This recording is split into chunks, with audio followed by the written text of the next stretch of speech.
ప్రధాని మోదీతో చంద్రబాబు భేటీ ముగిసింది. అమరావతి పునర్నిర్మాణం, పోలవరం, వెనుకబడిన జిల్లాలకు నిధులతో పాటు కొత్త రుణాలపై చర్చించినట్లు సమాచారం. ఇటీవల కేంద్ర బడ్జెట్లో అమరావతి ప్రత్యేక సహాయం కింద 15,000 కోట్లు ప్రకటించింది కేంద్రం.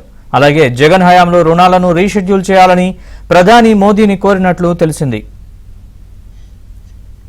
మరోవైపు కాసేపట్లో ఆర్థిక మంత్రి నిర్మలా సీతారామన్తో చంద్రబాబు సమావేశం కానున్నారు. రాత్రి 7 గంటలకు అమిత్ షాను కలవనున్నారు. ఏపీ ఆర్థిక పరిస్థితులపై నేతలతో చంద్రబాబు చర్చించనున్నారు. ప్రధానితో చంద్రబాబు భేటీ, అలాగే నిర్మలా సీతారామన్, అమిత్ షాలతో భేటీకి సంబంధించి మరింత సమాచారం మా ఢిల్లీ ప్రతినిధి సతీష్ అడిగి తెలుసుకుందాం. సతీష్, చెప్పండి పూర్తి వివరాలు. ఎస్ నరేష్, ప్రధానమంత్రి నరేంద్ర మోడీతోనే ఏపీ సీఎం చంద్రబాబు నాయుడు సుదీర్ఘ సమావేశం నిర్వహించారు. దాదాపు గంట పాటు కూడా సమావేశం కొనసాగింది.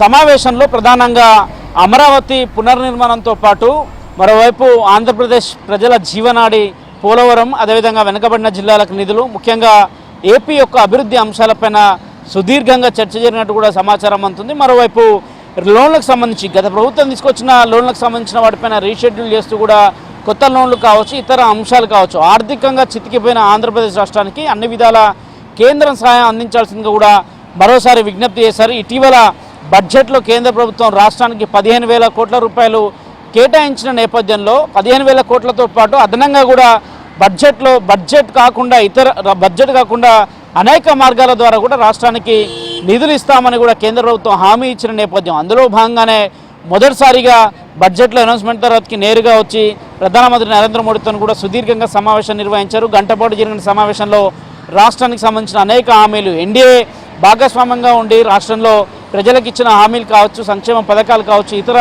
అన్నిటిని అమలు చేయాలంటే ఖచ్చితంగా కేంద్రం యొక్క సహాయం ముఖ్యంగా రాష్ట్రానికి ఉండాలి. ఇతర రాష్ట్రాలు కాకుండా ఆంధ్రప్రదేశ్ను ప్రత్యేక రాష్ట్రంగా చూడాల్సిన బాధ్యత కూడా ఇప్పుడు కేంద్ర ప్రభుత్వం పైన ఉంది.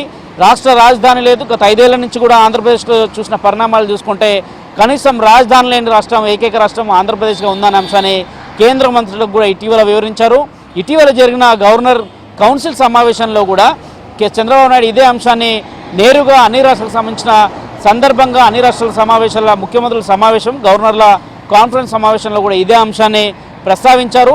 ఆంధ్రప్రదేశ్ రాష్ట్రాన్ని అన్ని విధాలా ఆదుకోవాలనే అంశాన్ని కూడా చెప్పారు. ఇక కేంద్ర ఆర్థిక మంత్రి నిర్మలా సీతారామన్ కార్యాలయానికి కాసేపటి క్రితమే చేరుకున్నట్టు కూడా సమాచారం అవుతుంది. నేరుగా ఆమెతో పాటు కూడా సమావేశం కాబోతున్నారు. దాదాపు ఆ సమావేశంలో వెనుకబడ్డ జిల్లాలకు సంబంధించి గత 5 ఏళ్ల నుంచి ఎన్ని నిధులు పెండింగ్ ఉన్నాయో, అదేవిధంగా రాష్ట్రం ఏ విధంగా అప్పులు చేసిందో, రాష్ట్రంలో తాజా పరిస్థితులు చూసాం. అనేక సంస్థలని అన్నింటినీ కూడా వేలం వేయడం కావచ్చు, కార్పొరేషన్ ద్వారా నిధులు తీసుకురావడం కావచ్చు, అనేక అంశాలు చేశారు. కానీ ఖచ్చితంగా ప్రస్తుతం ఉన్న పరిస్థితుల్లో పోలవరం లాంటి పెద్ద ప్రాజెక్టును పూర్తి చేయాలంటే ఖచ్చితంగా గతంలో ఇచ్చిన నివేదిక అనుగుణంగా కూడా దాదాపు 12,500 కోట్ల రూపాయలు కూడా కేటాయించిన బాధ్యత కేంద్ర ఆర్థిక శాఖ పైన ఉంటుంది. ఆర్థిక శాఖ అప్రూవల్స్ ఉంటాయి కాబట్టి ఖచ్చితంగా వాటిపైన కూడా సుదీర్ఘంగా కూడా అటు నిర్మలా సీతారామన్తో కూడా చర్చించబోతున్నారు. అనంతరం 7 గంటలకు కేంద్ర హోంమంత్రి అమిత్ షాతో కూడా ఒక సుదీర్ఘమైన సమావేశం కొనసాగే అవకాశాలు కూడా చాలా స్పష్టంగా ఉన్నాయి.